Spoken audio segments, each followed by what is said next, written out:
নমস্কার। পশ্চিমবঙ্গের রাজনীতিতে সবথেকে হাই ভোল্টেজ কেন্দ্র হলো নন্দীগ্রাম।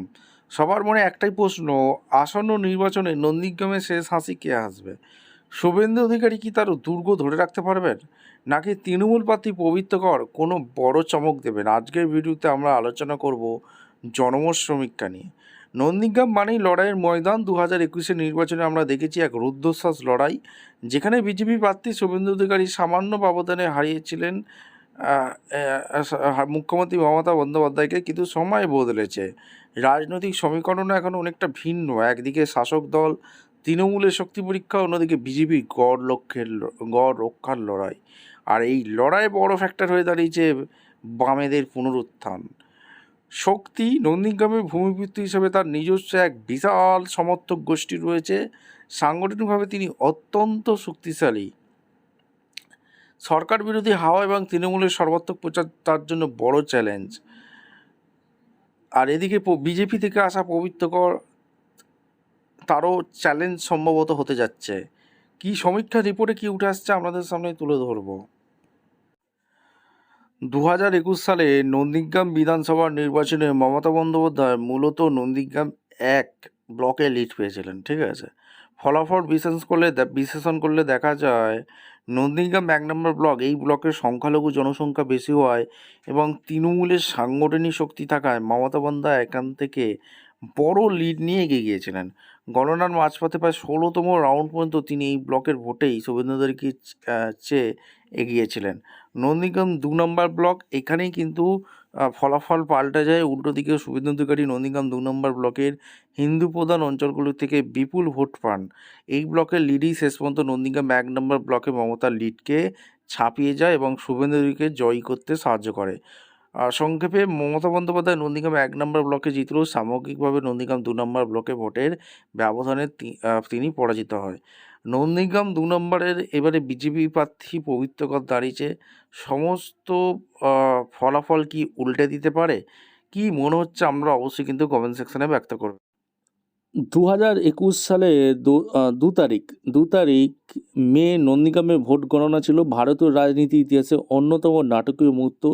বিশেষ করে 16তম এবং 17তম রাউন্ডের ঘটনাপ্রব আজও চর্চার বিষয়। সেই দিনে কি হয়েছিল সেটা আমাদের সামনে আগে তুলে ধরবো। 16তম রাউন্ড পর্যন্ত মুখ্যমন্ত্রী লিড পেয়েছিল, ঠিক আছে। গণনা শুরু থেকে শুভেন্দু অধিকারী এগিয়ে থাকলেও বিকেলের দিকে দৃশ্যপট বদলে যায়। নন্দীগ্রাম 1 ব্লকের ভোট গণনা শুরু হতেই মমতা বন্দ্যোপাধ্যায়ের ব্যবধান কমতে থাকেন। 16তম রাউন্ডের শেষে মমতা বন্দ্যোপাধ্যায় শুভেন্দু অধিকারীর চেয়ে প্রায় 822 ভোটে এগিয়ে যান। তৃণমূল শিবিরে তখন উৎসবের আমেজ শুরু হয়ে গিয়েছিল।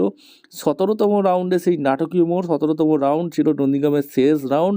এই রাউন্ডের গণনা শেষ হওয়ার পর হঠাৎ খবর ছড়িয়ে পড়ে যে মমতা বন্দ্যোপাধ্যায় 1200 ভোটে জিতে গিয়েছেন।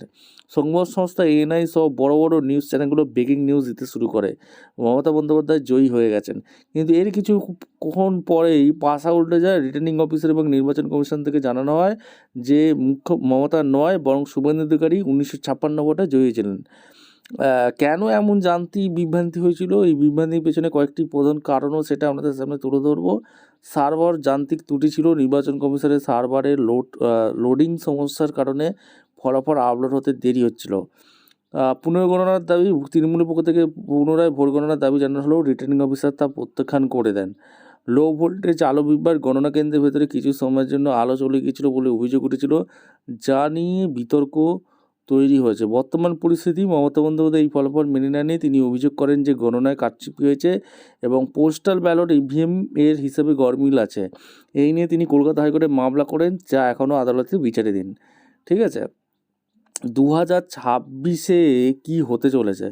2026-এ আপনাদের সামনে যেটা তুলে ধরবো, মূলত নন্দীগ্রাম 2 নম্বর ব্লক, যেখানে মূলত হিন্দু প্রধান এলাকাগুলো আছে, এখানে যদি বিজেপি প্রার্থী বিজেপি থেকে এসেছেন তৃণমূলে পবিত্র কর, তিনি যদি এই নন্দীগ্রাম 2 নম্বর ব্লকে লিড নিতে পারে, অর্থাৎ তৃণমূল যদি নন্দীগ্রাম 2 নম্বরে লিড নিতে পারে, তাহলে কিন্তু খেলা ঘুরে যাবে।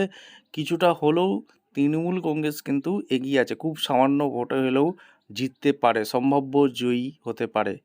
আপনারা অবশ্যই কমেন্ট সেকশনে ব্যক্ত করবেন নন্দীগ্রামে কে জিততে পারে। নন্দীগ্রাম 2 নম্বর ব্লকেই কি খেলা ঘুরতে চলেছে, আপনারা অবশ্যই কিন্তু কমেন্ট সেকশনে ব্যক্ত করবেন। দেখা হচ্ছে কোনো পরবর্তী ভিডিও। ধন্যবাদ।